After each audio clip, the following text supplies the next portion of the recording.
Hello, everyone, and welcome. Today, we're going to pull back the curtain on homemade sauerkraut. It's this incredible process that takes a simple cabbage and turns it into a gut health superfood.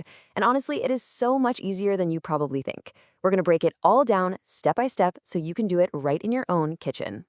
So let me ask you this. What if one of the best things you could do for your digestion, for your mood, even for helping with weight loss, could be made with just two ingredients? Just cabbage and salt. I know it sounds a little too simple to be true, but that is the beautiful magic of fermentation that we're about to get into. So first, let's talk about the why. Why are we even doing this? Because this isn't just about making some tangy side dish for your plate. No, this is about unlocking the incredible health-boosting power that gets released when cabbage goes through this amazing transformation.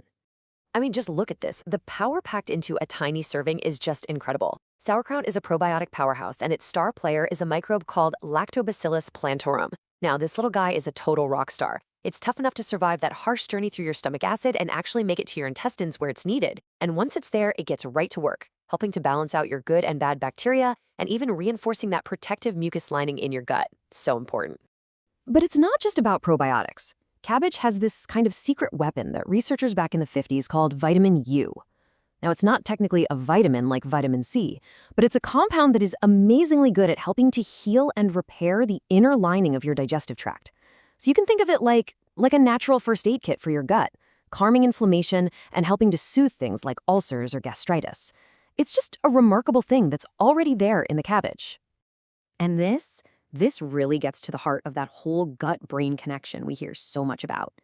See, a healthy gut isn't just about smooth digestion, it's directly linked to your mood. The good bacteria in sauerkraut can actually help your body produce more serotonin, our feel-good chemical.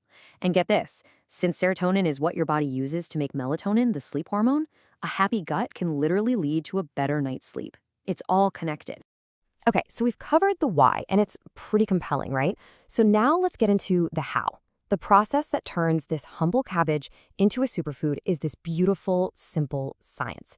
It's all about fermentation, and it is so elegant in how it works. The process has a name: lactofermentation. Don't let the sciencey terms scare you. It's really simple.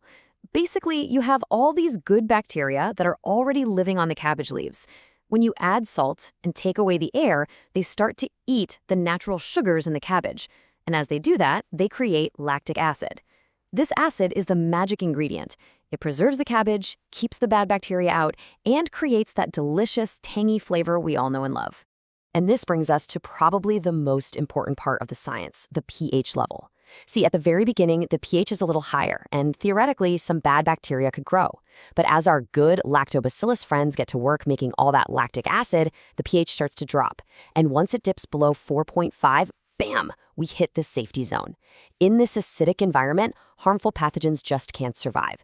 It's nature's perfect preservation system. That drop in pH is how you know your ferment is a success. Okay, you get the benefits, you understand the science. I think you're ready. This next part is all practical, your step-by-step guide to making your very first batch. We're going to walk right through it, and you're going to see just how easy and, honestly, how fun it is to make your own sauerkraut. Here we go. This is the entire process in a nutshell. First, you're going to shred up your cabbage. But hang on, save one or two of those nice big outer leaves. Trust me, we'll need them later. Next, add your salt. And this is important. Make sure you use a salt with no anti-caking agents like sea salt or kosher salt. Those additives can mess with the fermentation. Then comes the really fun part. You just let it sit for a few minutes and then you start to massage it, squeeze it, really get in there. You're physically breaking down the cabbage to help it release its own water, which creates the brine. And finally, you pack it all down really, really tightly into a clean jar. The big goal here is to get that liquid, that brine, to come up and cover all of the cabbage. Okay, let's pause for a common question because this definitely happens. What if you're squeezing and massaging and you're just not getting a lot of liquid? You might think you failed, but don't panic. This is totally normal, especially if your cabbage isn't super fresh. There is a very simple plan B. And the solution could not be easier. If you've got a case of dry cabbage, you just make the brine yourself. Your cabbage is already perfectly salted, so all you have to do is add a little bit of water. I'd recommend using filtered or non-chlorinated water just to be safe. You just pour enough in so that when you pack the cabbage down, that water level rises up and covers everything. Your ferment will still be a huge success. All right, let's talk about the final pack, because this step is absolutely crucial. The number one rule of fermentation is keep everything under the brine. Anything exposed to air can mold.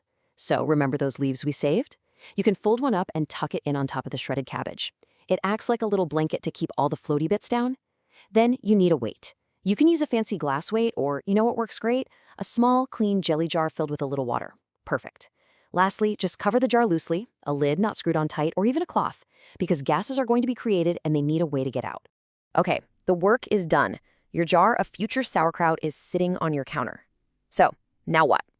Well, this next part is the journey. It's a living food. And over the next few weeks, it's going to give you all kinds of signs that it's working its magic. This timeline is your guide. For the first few days, you're going to see bubbles rising up. That's just CO2, a great sign that your microbes are happy and active. You'll also notice the brine gets kind of cloudy. That is a fantastic sign. It means the lactic acid is building up and that pH is dropping right into that safety zone. After about a week, the crazy bubbling will slow down and you can actually start tasting it. I personally love it at about a week or so when it's still nice and crunchy. But you can let it go for 3, even 4 weeks, and it'll just develop a deeper, more complex flavor. You get to decide when it tastes perfect to you.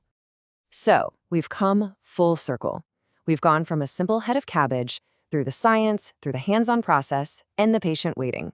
Now, let's connect it all back to that amazing payoff, the powerful health benefits that make all this so worthwhile. And here's an interesting little comparison. You might be wondering about sauerkraut's spicy Korean cousin, kimchi. Now, both are absolutely fantastic for supporting a healthy metabolism.